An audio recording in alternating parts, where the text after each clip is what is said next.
Bueno, buenas noches a todos. ¿Se oye? Sí, ¿no? Como estamos poquitos, bueno, gracias por venir a todos. Estamos en familia. Os puedo asegurar que se le ha hecho entrevista en Radio IBI, se ha enviado a prensa provincial, a prensa local, invitaciones habrán enviado más de 300 en Facebook y estamos los que estamos. Pero lo que sí que puedo deciros es que yo estoy contento de veros a todos aquí, de ver a Román y sobre todo estoy contento por una cosa, porque me he encontrado con un artista del cómic del que tenía referencias, pero como sabéis, Plumier es una pequeña tienda que no puede abarcarlo todo y no somos especialistas en cómic, ¿no? Entonces me he encontrado con la grata sorpresa de leer dos cómics con una calidad literaria, pero no solamente calidad literaria, sino con una calidad artística, y bueno, pues es lo que me voy a llevar de todo esto, ¿no? La satisfacción de tener aquí a Román y a la familia, que hacía mucho tiempo que no veía, y espero que disfrutéis. Ahora Román supongo que tendrá que contarnos muchísimas cosas de estas dos bellas obras de arte, y bueno, vamos a descubrir.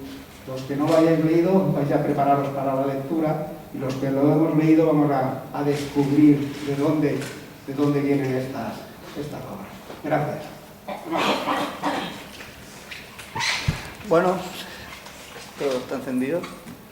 Creo que sí. Vale. ¿Se oye? ¿No? No, yo creo que no. ¿Sí? Ahora sí, ¿no? Prueba. ¿Sí? ¿No? Yo creo que no. Espera que te diga Elena un momento. Habla un poco, a ver. ¿Se oye? ¿No? ¿Se oye?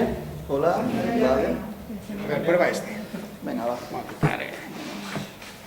Prueba ese. Vale, sí, este sí.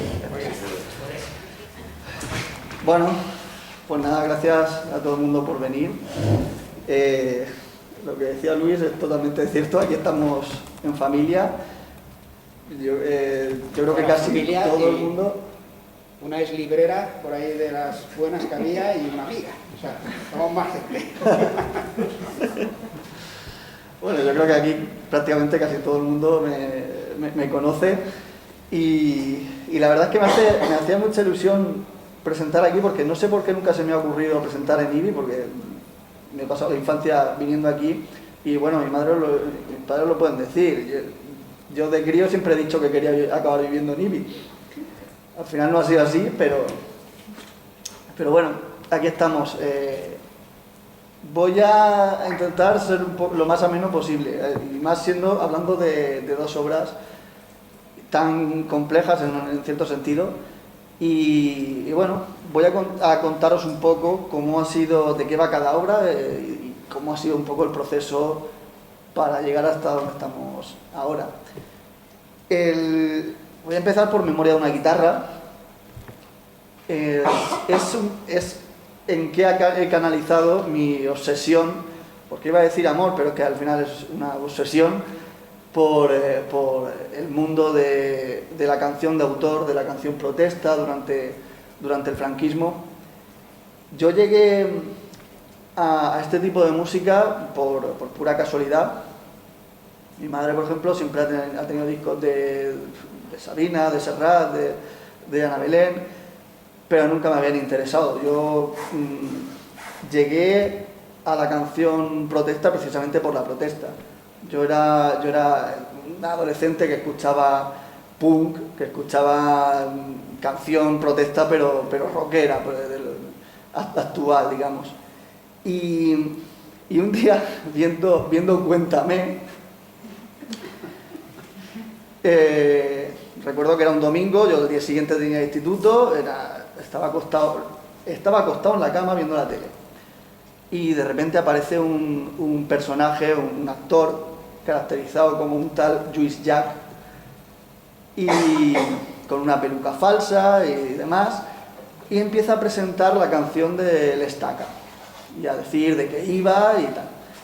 y empieza a cantarla, y yo, que estaba acostado, recuerdo que me recosté en la cama y dije, ¿pero esto qué es? O sea, aquello me voló la cabeza.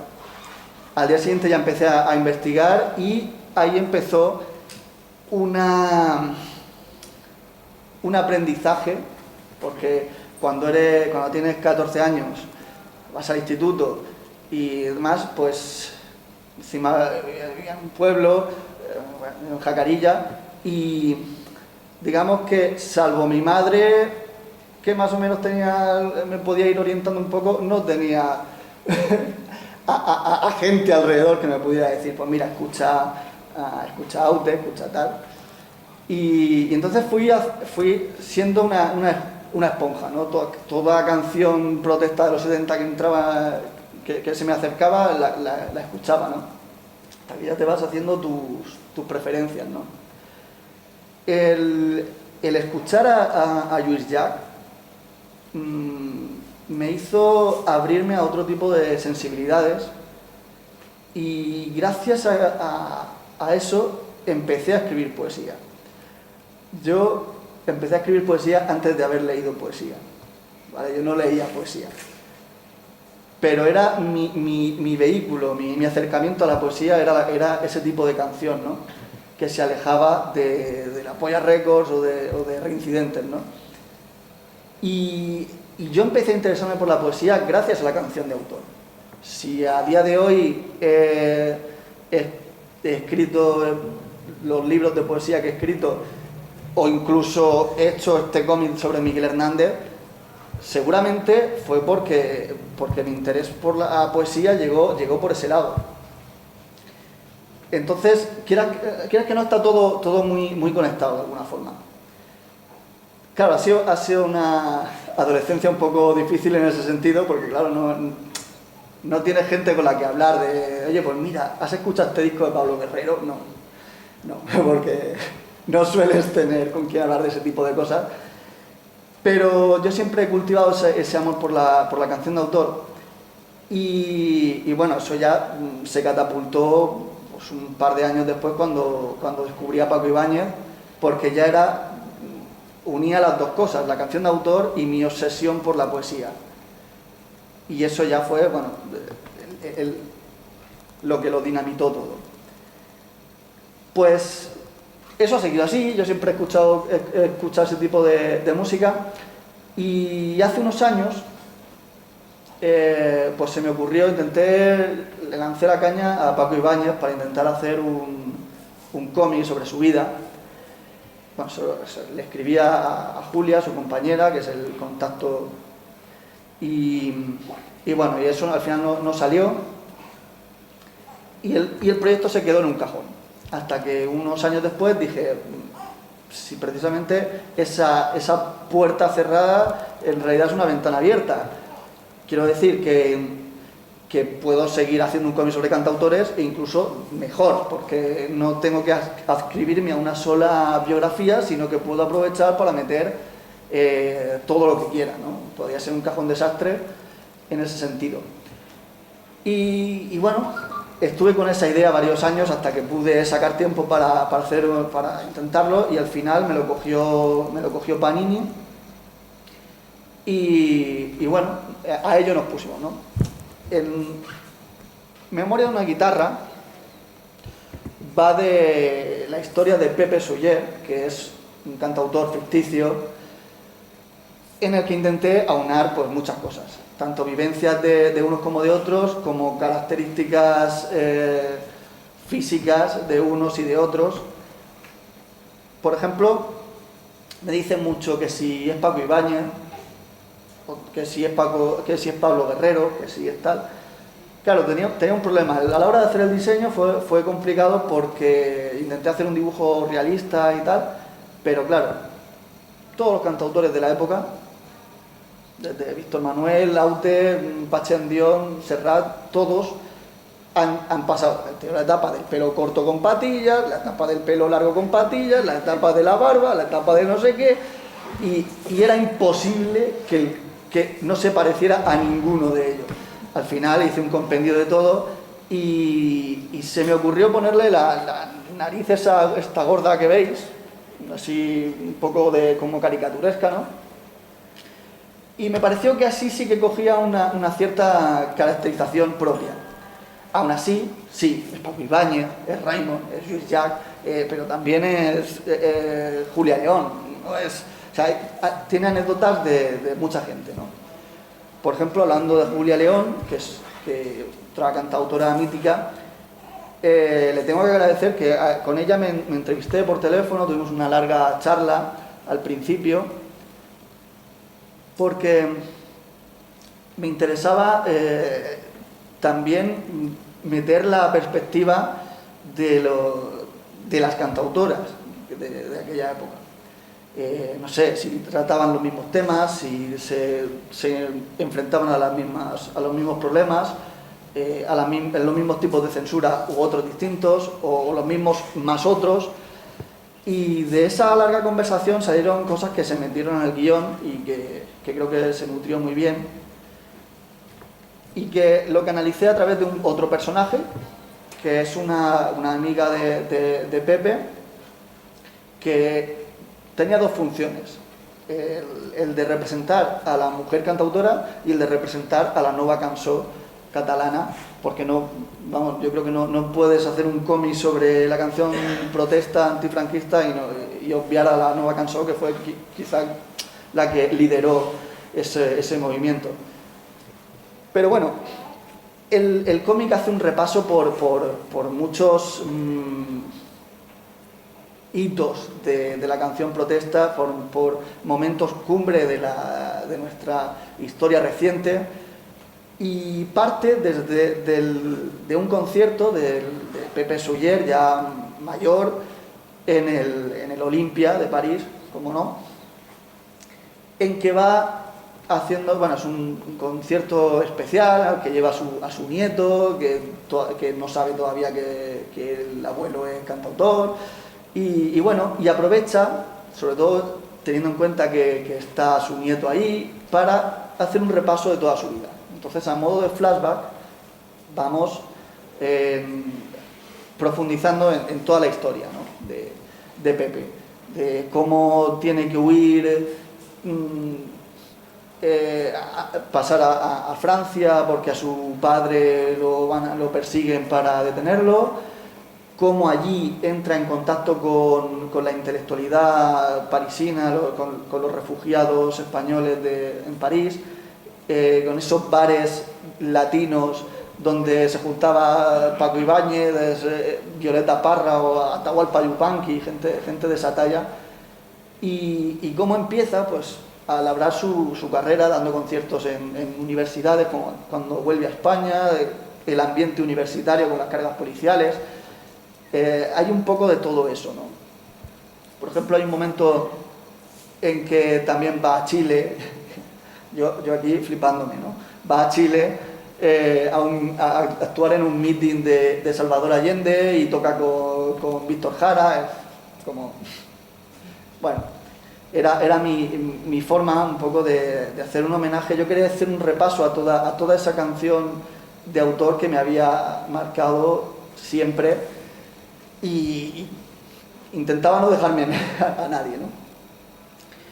Bueno, un protagonista de esta obra, quizá lo más relevante de esta obra, aparte de ya la propia historia de Pepe y los conciertos que daba, es la censura.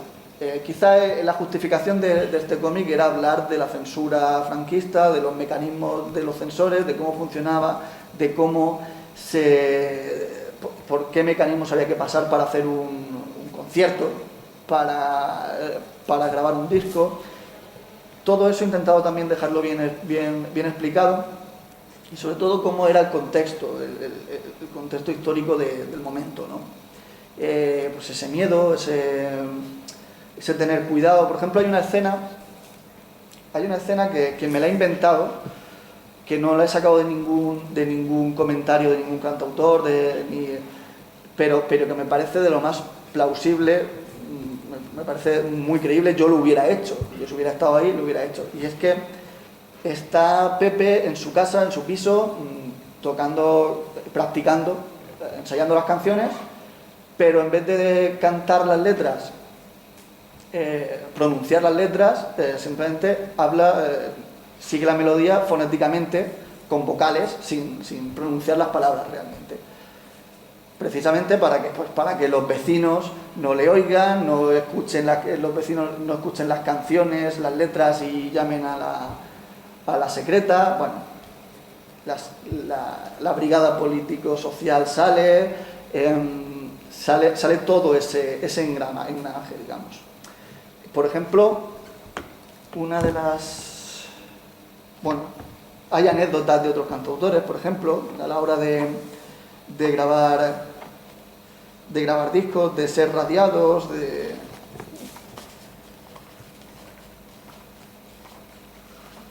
he intentado ir metiendo todo lo que me parecía inherente al mito del cantautor. Por ejemplo, la conexión con la poesía.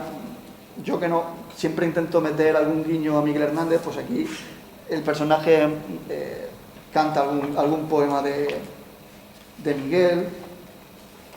Y bueno, pues eso, las prohibiciones. Es que iba a decir algo, pero se me ha olvidado. Estoy buscando a ver si doy con ello. Ah, vale, ya. Lo más divertido de hacer este cómic ha sido tener que meterte en la piel de esa gente y tener que pensar como esa gente. Porque claro, es un cantautor ficticio. Me ha tocado escribir las letras que canta, intentando imitar el estilo de otras canciones de la época, que fueran también evolucionando con los años. Pero es que sobre todo, lo más divertido es que me ha tocado hacer letras de canciones que no fueran a pasar la censura. Es decir, uno de los trucos que hacían era mandar a la censura, por ejemplo, 7 o 8 canciones, cada cual más bestia, que sabes que no va a pasar la censura, para que así la que realmente quieres que pase parezca mucho más inocua y al final pues cuele. Pues eso me ha tocado hacerlo, me ha tocado escribir canciones muy bestias que sabía que no que no pasarían una censura de esa época, para que luego tal. O por ejemplo, canciones que admitan el cambiarle trozos de letra para que fonéticamente parezca que digan lo que decía originalmente. Bueno, un jaleo. Aquí, por ejemplo, en las cuerdas, no. Por aquí hay algunas de las letras prohibidas, censuradas, con los sellos, ¿no? Claro. Y bueno, como recta final del cómic hay no quería dejar pasar esta obra sin hablar de la decadencia de la canción de autor en los 80, con la llegada de la democracia, la transición, y cómo pues se fue relegando por otro tipo de canciones, como la movida madrileña, otro tipo de música, y cómo ya empezaban a molestar a cierta gente, ¿no? Por ejemplo, cuando al principio cómo querían a la gente, los políticos querían a la canción de autor, a la canción protesta, porque cuando el enemigo era el enemigo común del dictador, pero cuando luego se veían como diana de ciertas letras, pues ya no gustaba tanto, ¿no? Y bueno, eso me parecía muy interesante de tocarlo.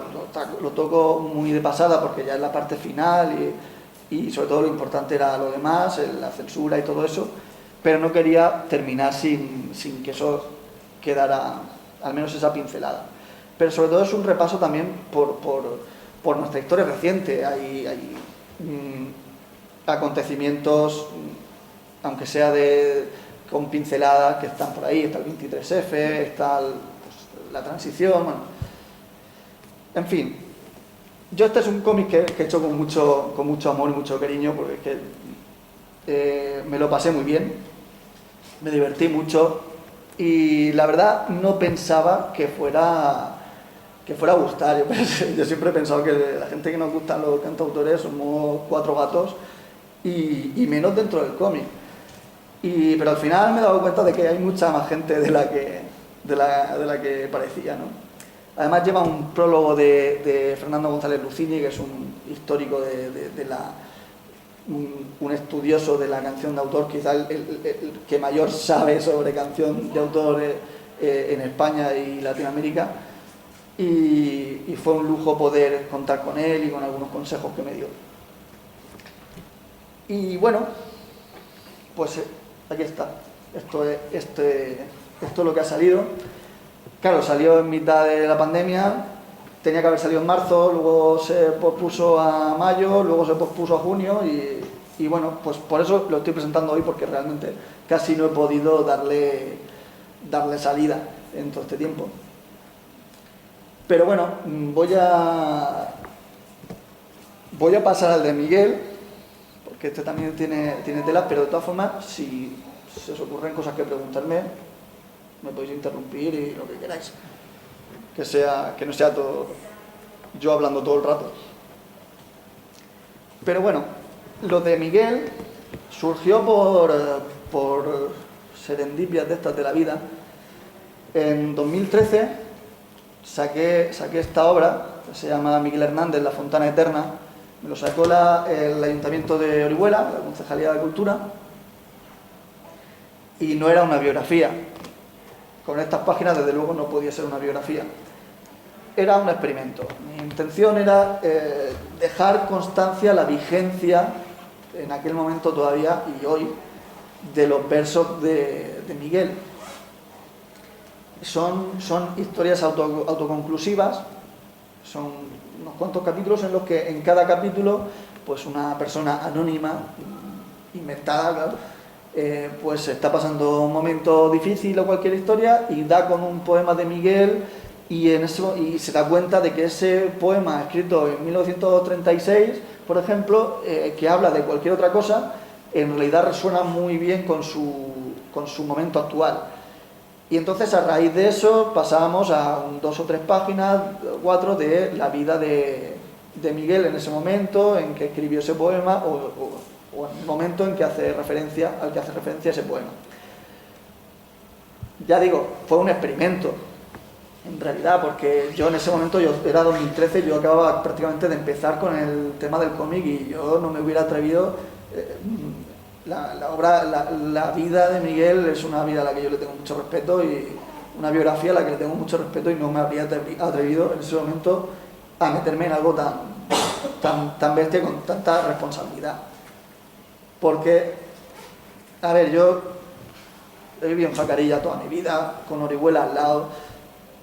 Miguel Hernández ha estado allí siempre, y más con padres maestros, pues, es que era inevitable que Miguel Hernández acabara entrándome por algún lado. Y claro, en estos años pues siempre he estado rodeado de ambiente hernandiano, siempre he hecho cosas relacionadas con Miguel. Y cuando yo conecté realmente con Miguel, con 14, 15 años, desde entonces pues siempre ha sido mi poeta de cabecera, con el que más me he identificado, y llevo pues a lo mejor de los 15 años haciendo cosas sobre él. He hecho de todo, es que he participado en libros colectivos, con ilustraciones, con poemas, le he dedicado poemas, he musicado poemas suyos. Todos los años, mínimo 2 veces, voy a algún homenaje a cantar canciones suyas. He pintado en los murales de San Isidro. Durante años he estado yendo todos los meses, iba una vez al mes con el Foro Social de Orihuela a la casa de Miguel a leer mis poemas allí en comunión, a leer poemas de Miguel, poemas míos. Todo ese tipo de cosas unen de alguna forma.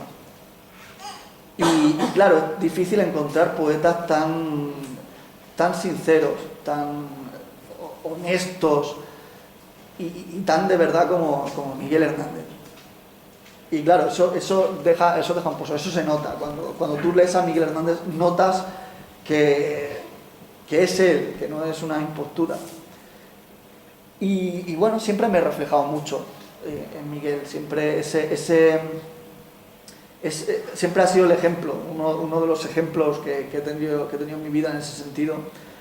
Y en el año pasado, sí, sería el año pasado, me contactó el editor de Cascaborra Ediciones, que es una editorial que hasta hace poco se dedicaba a hacer acontecimientos, batallas históricas, hacer cómics de batallas históricas, y yo ya había trabajado con ellos en un cómic que se llamó 1643 Rocroi, que es sobre la batalla de Rocroi, de los tercios y tal, con Roberto Corroto, y me contactó. Cuando se enteró que yo tenía este cómic publicado, me dijo, oye, tienes los derechos para poder reeditarlo, pásamelo.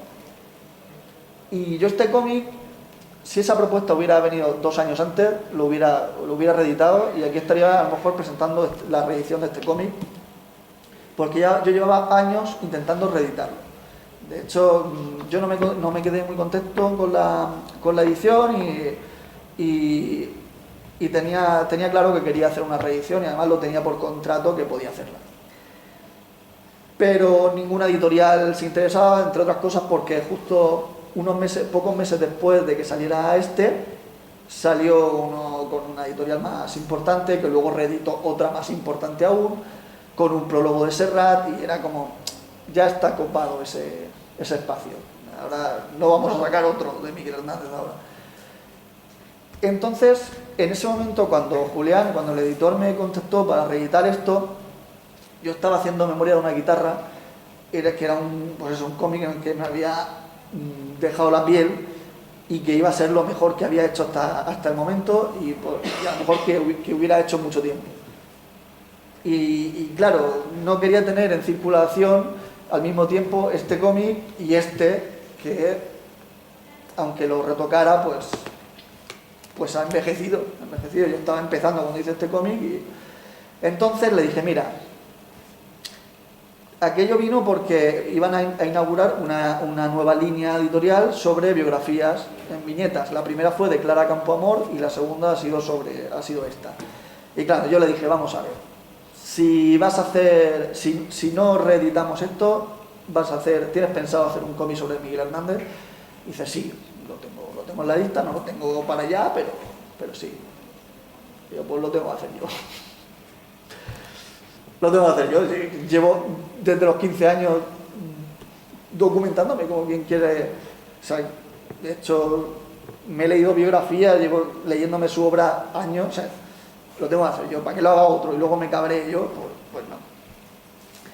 El caso es que ni siquiera me apetecía, pero bueno, era como un poco de responsabilidad. Sé que suena un poco pretencioso, pero sentía la responsabilidad de hacerlo yo, porque digo, es que si lo hace otro que a lo mejor no conoce demasiado a Miguel, y luego yo lo voy a leer y me voy a decir, es que esto no es así, que esto no... Entonces al final le dije que sí. Me puse a documentarme. Lo bueno es que fue muy laxo con los plazos de entrega, y tan laxo que nosotros habíamos puesto la fecha de entrega en octubre del año pasado, y en octubre empecé a dibujar. Me tiré 8 meses solo prácticamente lo único que hacía durante el día era leerme libros y documentarme. Pero siempre tenía la sensación de que me faltaba algo más, un libro más por leerme, me faltaba algo más que investigar. De hecho, al final me junté con una cantidad de información. Bueno, toda esta libreta,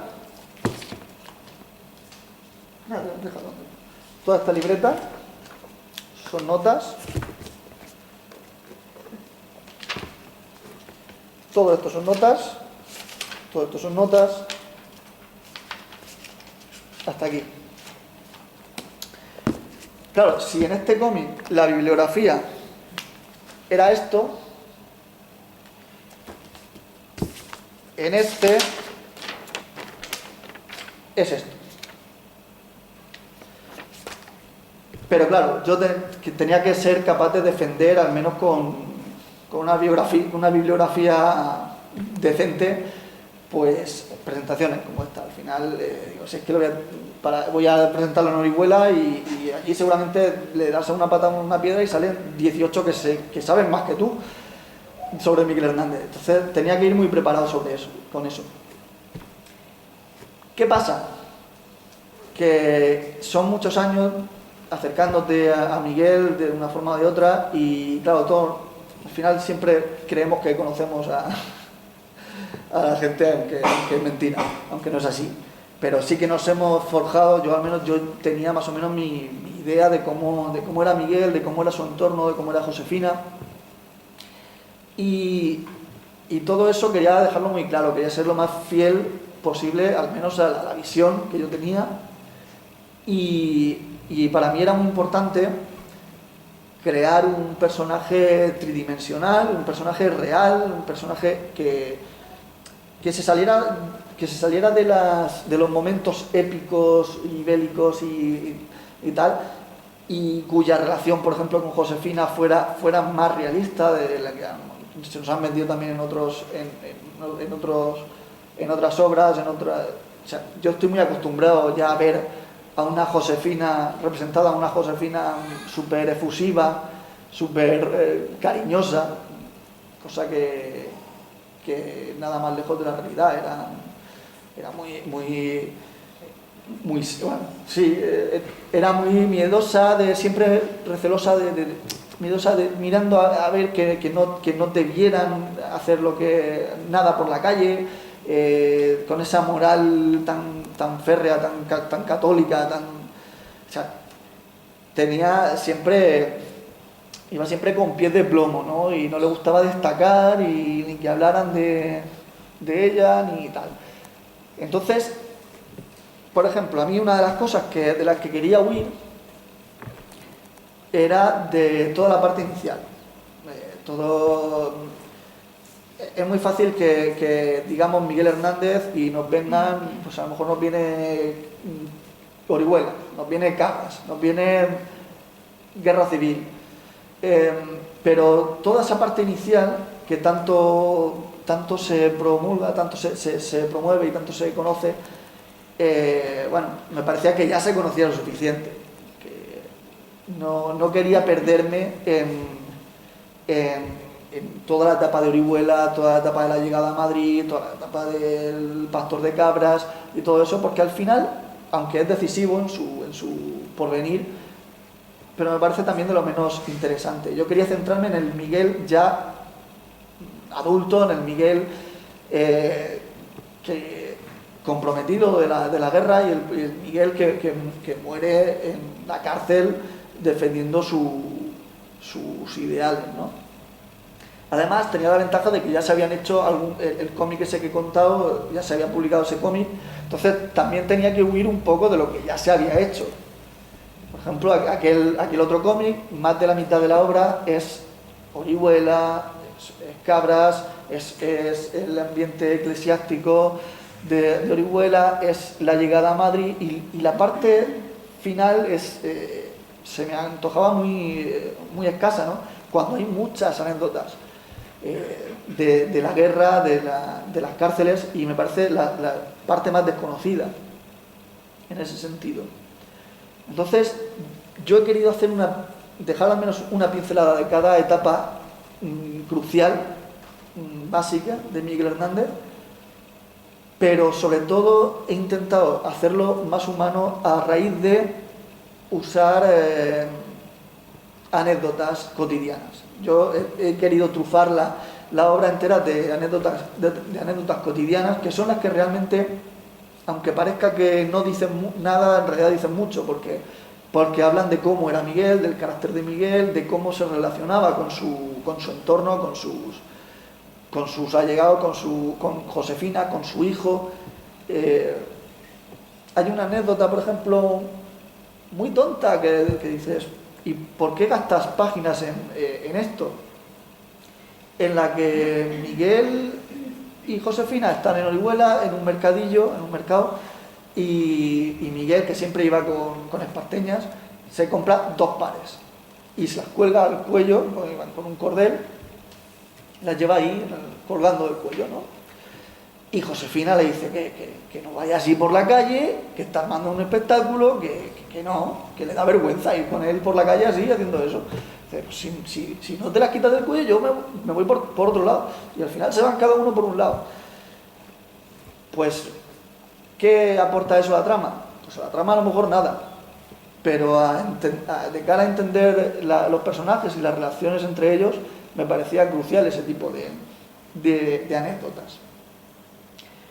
Entonces, hay muchas que son de ese estilo. Yo, por ejemplo, como decía que he saltado toda la parte de Orihuela, sí que se nombra, porque no puedes obviarlo, pero sobre todo he empezado ya con el punto de partida ha sido la relación con Josefina. Cuando empieza la relación con Josefina y cómo ya a partir de ahí ya va avanzando y va a Madrid.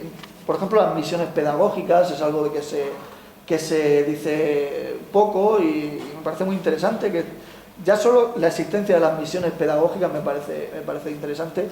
Pues el hecho de que Miguel también participara es otro aliciente. Pero, por ejemplo, este cómic tenía que ser de 60 a 62 páginas y al final han sido 100 y pico. En ese sentido, tanto por la falta de presión con las fechas de entrega y con la falta de presión con el límite de páginas, tengo que agradecerle a la editorial que hayan sido así de flexibles, porque me han permitido hacer el cómic con el que yo me he quedado a gusto. De verdad que en realidad es que para mí es una despedida, digamos. Yo voy a seguir haciendo cosas relacionadas con Miguel seguramente y seguiré cantando en homenajes y seguiré haciendo lo que se me ocurra, pero dudo que vuelva a meterme en algo tan exhaustivo y tan largo y tan complejo como esta obra. Entonces quería despedirme por todo lo alto, por eso tiene la friolera de un prólogo y 2 epílogos. El prólogo es de José Luis Ferris, que bueno, es uno de los biógrafos actuales de Miguel, y lleva un epílogo de Aitor Larravide, que es el director de la Fundación Cultural Miguel Hernández de Orihuela, y otro de José Carlos Rovira, que es uno de los históricos estudiosos de la obra de Miguel y a quien le debemos muchas de las ediciones, de las primeras ediciones que conocemos desde los 70, de las obras completas, de cartas, de todo. Para mí era muy importante rodearme de esta gente, ya no solo porque son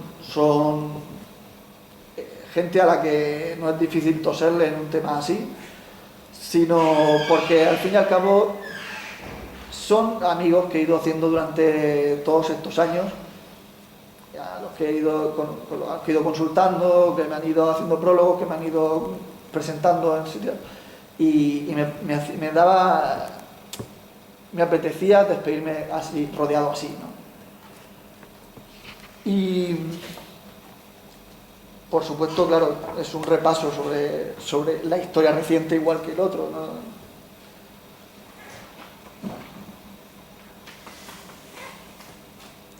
Hay una parte, por ejemplo, la ruptura con la escritura católica, que aquí, por ejemplo, se representa en una página completa, quizá poco sutil, pero bueno, ese tipo de cambios en la vida y en la forma de pensar y de escribir de Miguel me parecían cruciales. Cómo esa ruptura va haciendo que se aleje de Ramón Sige, porque ese tipo me parecía muy interesante, muy necesario hacer ese espectro, esa evolución del Miguel católico al Miguel revolucionario y luego ya al Miguel ya más calmado, digamos, del cancionero y romancero de ausencia que escribe en la cárcel. Pero sobre todo también me interesaba mucho saldar algunas deudas, por ejemplo, dejar claro lo mucho que Miguel le debe a gente como Neruda o Alexandre o a González Tuñón, que fueron quizás los que le impulsaron a ese cambio, o sobre todo la relación de amistad que tuvo con Vicente Aleixandre, que fue su amigo verdadero, alguien que le siguió incluso ayudando a Josefina, incluso después de muerto Miguel, siguió mandando dinero, le siguió ayudando mientras pudo. Y bueno, en realidad, si me pongo a revisar, podría estar aquí hablando de la obra pues hasta dentro de 4 días, pero me parece más interesante que bueno, que si tenéis alguna duda, pues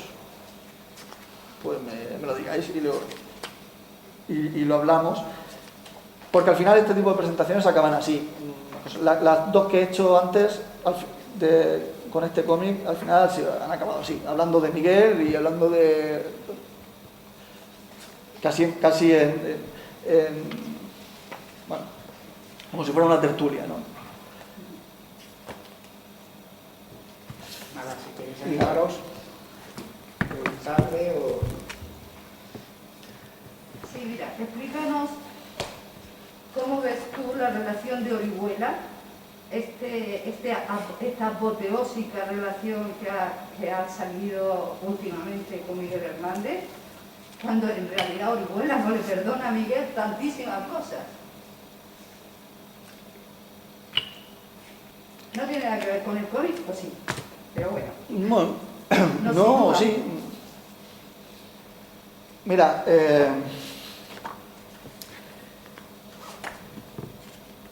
la relación con Orihuela. Es que aquí me están metiendo en berenjenales guapos. Cuando tenga que presentar ahí... Son los que nos interesan. Claro. No, yo creo que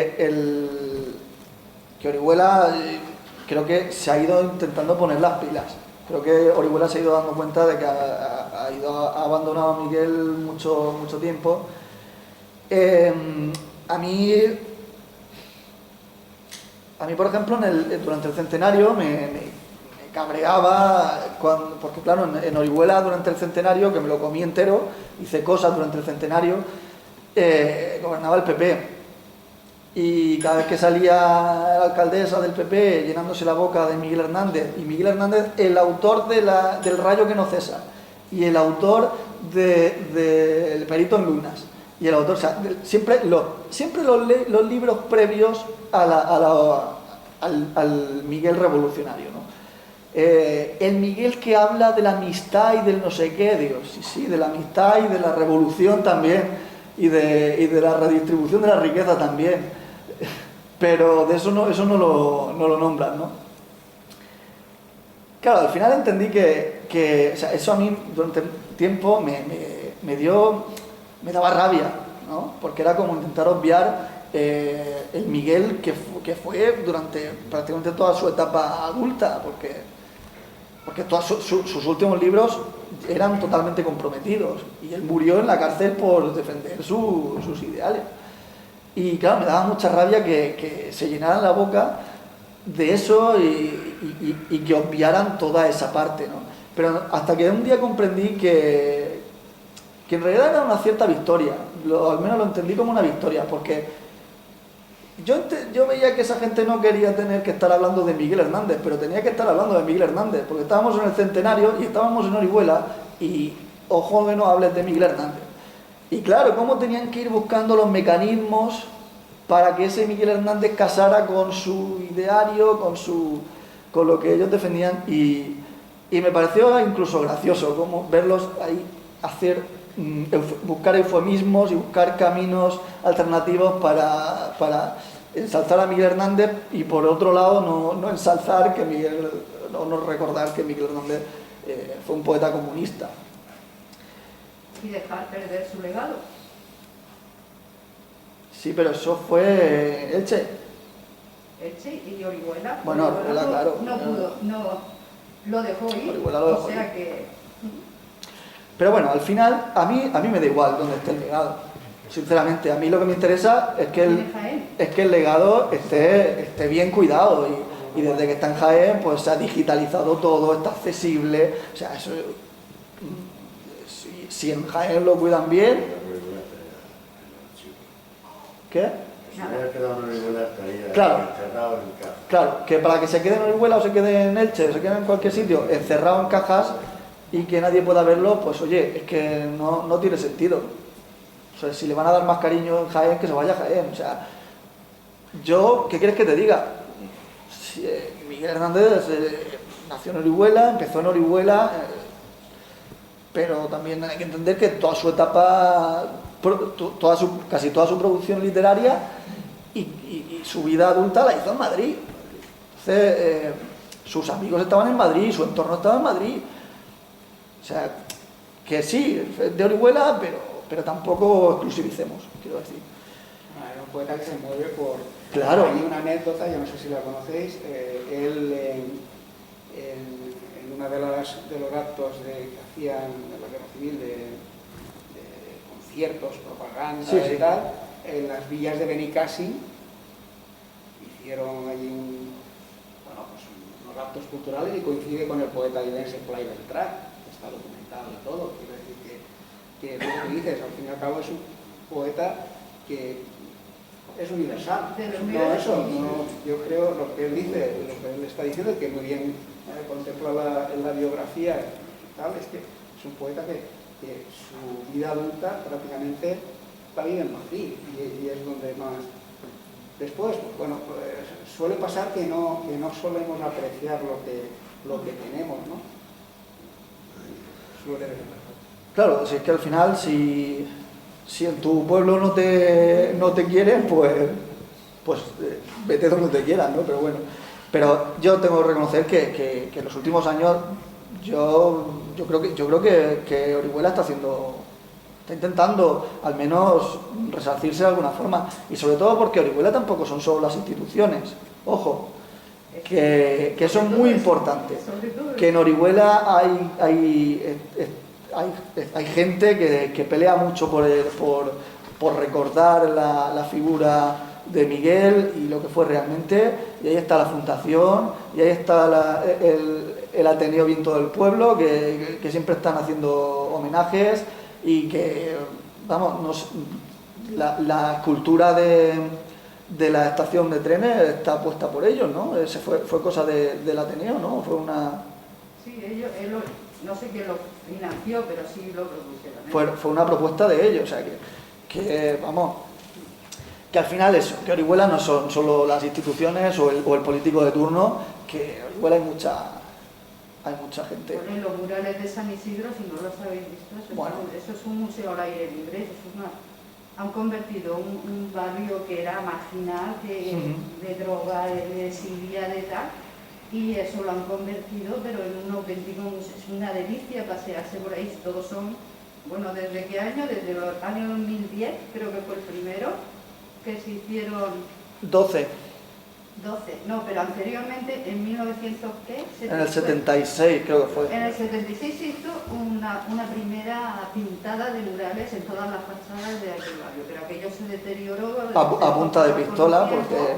Sí, bueno, con policía por allí y todo. Pero luego ya en el 2012 se relanzó ese barrio, que era, ya os digo, es un barrio que estaba perdido, digamos, era deshecho, totalmente desechado. Y se lo propuso el ayuntamiento, en aquel momento era socialista, me parece, sí, en 2012, da igual, lo que fuera, pero se involucró casi toda la provincia, todos los pintores, pintoras, asociaciones, todo el mundo se volcó en aquello, y entonces empezaron a analizar fachadas y hacer murales. Los murales de San Isidro son en realidad murales dedicados a Miguel Hernández. Sí. Bueno, hay más, sí. O sea, no solamente Miguel Hernández, No, no, Alberti, en fin. Pero está muy representado. Miguel. Lo de los murales nació en el 76, creo que fue como un homenaje a Miguel, pero no todos los murales iban sobre poemas o sobre la figura de Miguel, se hizo de todo, era una expresión de lo que se anhelaba, se pedía en ese momento, y como decía, se hizo a punta de pistola, y iban los grises con las pistolas, con las metralletas, pidiendo la documentación a la gente que estaba pintando, y se hizo bajo bastante presión. Pero bueno, desde hace unos años se está retomando eso. Yo fui en 2012 y creo que en 2015, 2016 o por ahí creo que fui a arreglar mi mural que se había deteriorado. Y eso es una maravilla, de verdad que si vais por allí, acercaos porque merece la pena. Y bueno, no sé qué estaba diciendo, lo de Orihuela. Mira, entre otras personas, el cómic está dedicado a María Moreno Soriano. Mi madre la conocerá, podrá decir mejor de ella. Es una mujer a la que nosotros fuimos a su funeral a cantar la Internacional. O sea que creo que ahí ya están sentadas un poco las bases de por dónde iban los tiros. Y se lo dediqué porque fui uno de los primeros años que empecé a ir a cantar en homenajes a Miguel. Ella se puso a hablar, era una mujer anciana, mayor, ¿no? Y dio un discurso sobre Miguel y sobre Orihuela que nos puso a todos el huevo en la garganta. Y bueno, que hablaban de esa relación entre Orihuela y Miguel, y cómo durante muchos años a Miguel se le había olvidado en Orihuela y que eso ella no se lo perdonaba a Orihuela. También hay una cita en ese sentido, abriendo el cómic, hay varias citas de varios poemas. Uno es de Atanasio de Marín, que poeta de Orihuela, que dice: Miguel Hernández, sendero de huerta, secreto soñado y nuevo grito de guerra, que todos los oriolanos mantuvieron tantos años como un tesoro escondido detrás de cada puerta. Y es que eso fue así. Durante muchos años hablar de Miguel Hernández en Orihuela era complicado.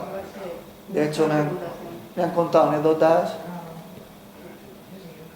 Era muy complicado. Pero vamos, yo creo que aunque sea a nivel de la gente, eso se está resarciendo de alguna forma. Y yo creo que, por ejemplo, el otro día en una entrevista me preguntaban si algo así como que si creía que ya se conoce todo a Miguel, o que se conoce suficiente a Miguel Hernández, o se le reconoce suficiente. Digo, a ver, yo creo que sí, que se sabe quién es Miguel Hernández, se le conoce a Miguel Hernández. Creo que quien más, quien menos ha leído algún poema o ha escuchado alguna canción de Serrat o sabe quién es, o conoce o le suena el nombre. Que se le pueden hacer más homenajes, que se puede difundir más, sí, siempre. Pero como decía, como dije, el hecho de que se borre, a día de hoy todavía se intenten borrar versos suyos de los memoriales, pues significa que quiere decir que se recuerda bien a Miguel Hernández, que se sabe quién fue Miguel Hernández y si la gente se acuerda de qué hizo Miguel Hernández. Si no, eso no pasaría. Sí, siempre quedan deudas pendientes y bueno, en eso estamos. De hecho, este cómic, si este cómic sirve para que alguien aficionado al cómic que no ha leído nunca a Miguel Hernández y se pique y se lea un libro, pues oye, ya mereció la pena. ¿Qué quieres que os diga? Merece la pena leer. Bueno, pues nada. Si hay alguna pregunta más, tanto de este como del otro, o... Si no, si queréis que os dedique... Román, la relación que tuvo Miguel Hernández con Federico García Lorca, ¿sabes? Sí, sale en el cómic.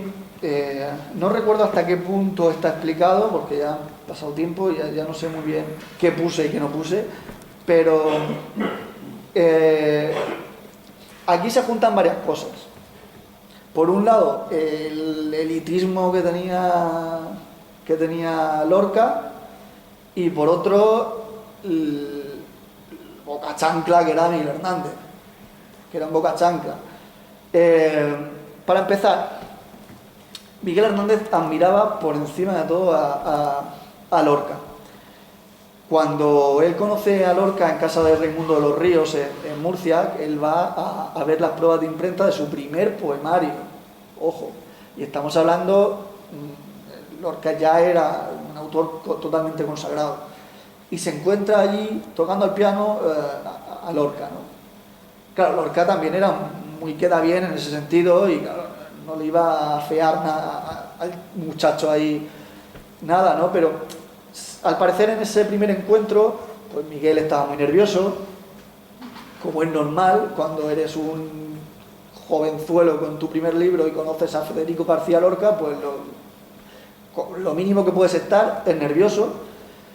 Y bueno, pues Lorca pues, le dijo maravillas de ese libro, que sí, qué futuro que tenía, que sí tal, y bueno, le prometería 1000 cosas, que hablaría bien del libro, que tal y cual, que le daría publicidad o que hablaría la gente de él, ¿no?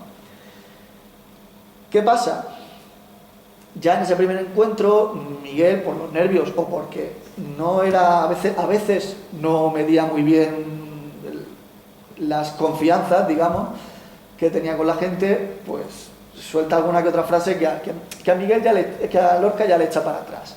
Si a eso le añadimos que el aire campechano, las vestimentas pueblerinas que llevaba Miguel Hernández, las esparteñas que llevaba a todos lados, pues ya sumamos otro punto en contra, digamos. Cuando Miguel empieza a entrar en el mundillo intelectual madrileño y claro, y empieza a ser como la atracción exótica, digamos, que cada vez que entra en un sitio llama la atención, porque bueno, era un contraste de esa élite de señoritos bien vestidos, bien trajeados, y de repente venía Miguel, que como mucho a lo mejor llevaba una americana, una chaqueta y punto, y venía con sus modales, con su forma de ser, ya no modales, su forma de ser, ¿no? Claro, eso también había gente a la que le echaba para atrás y había gente a la que la atraía. Por ejemplo, Maruja Mayo se vio muy atraída por ese aire campesino y ese aire bucólico del Miguel de Orihuela. La relación de Maruja Mayo con la escuela de Vallecas, por ese amor por las naturalezas muertas, por la naturaleza y tal, hizo que casara muy bien, pero también hizo que a otros les echara para atrás. Y entre otras cosas, el hecho de que Miguel llegara a un sitio y recogiera un poco las atenciones de la gente, pues a alguien como a Lorca, que estaba acostumbrado a ser el centro de atención, pues suponemos que no le hacía mucha gracia. Pero en honor a la verdad, Miguel tampoco ayudó. Miguel le mandó cartas a Lorca, al que acababa de conocer y que, recordemos, era el dios de la poesía en ese momento, mandándole cartas en plan: es que me has engañado, es que tú decías que me ibas a hablar de mi libro y que lo ibas a promover y que no sé qué, y está aquí parado y es mentira, me has mentido, no sé. Y tomándose confianza, tratando, por ejemplo, a Lorca de gitano, por el romancero gitano, cosa que a Lorca tampoco le gustaba, porque no era así. Y claro, una serie de cartas desafortunadas terminaron de hacer esa barrera, de generar esa barrera irreconciliable entre los dos. Hasta el punto, en el cómic se recoge que Lorca, cuando se enteraba de antemano que Miguel estaba donde él iba a ir, exigía que se le echara o no iba. Entonces, en ese sentido fue chungo, porque además Miguel o no se enteró de todo ese tipo de cosas, porque puede ser que sus propios amigos no le comentaron esas cosas por no herirle, o no bastó para que, para que Lorca se le bajara del pedestal, porque Miguel, el empujón final para que Miguel se metiera, se alistara en el 5º regimiento fue enterarse del asesinato de Lorca. O ya en la cárcel él hablaba muy bien de Lorca, sobre todo como dramaturgo. Por ejemplo, hay una anécdota que sale en el cómic en que Lorca llama a Vicente Alexandre para ir a leerle la casa de Bernarda Alba. Y él, Alexandre, está reunido allí en su casa pues con Miguel, con Neruda y con algunos amigos más. Entonces le dice, vale, ven, pero está aquí Miguel, pues échalo. No puedo hacer eso. Pues no voy. ¿Qué pasó? Que no fue. Al día siguiente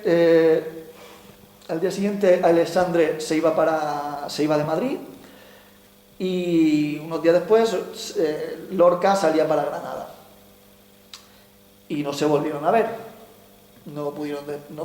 Ese encuentro no se dio y ya sabemos que a Lorca lo asesinaron y tal.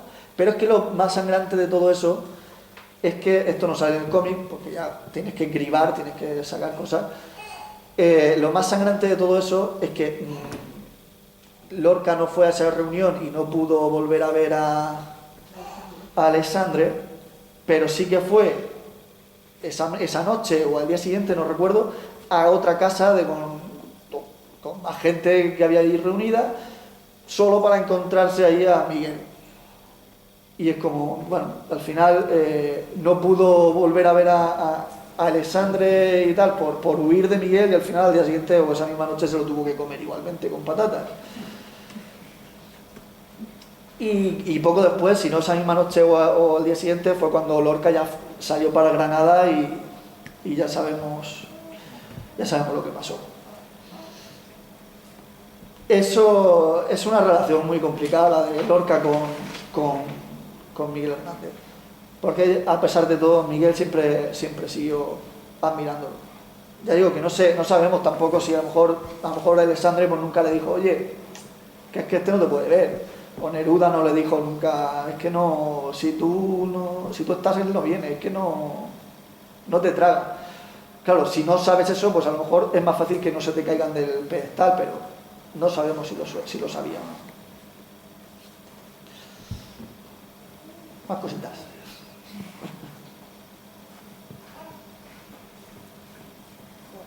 Si no preguntáis, él está dispuesto a firmar, ¿verdad? Que lo hace muy bien, ¿eh?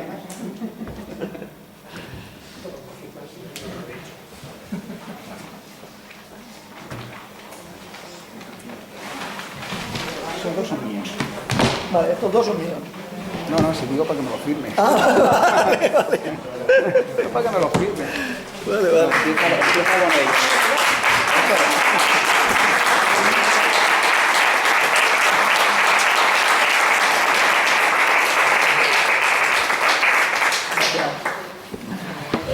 Ay, qué bueno. Pasar que os vaya. Esos aplausos para Miguel. Eso después. ¿Cómo me has disfrutado oyéndote? Ya me está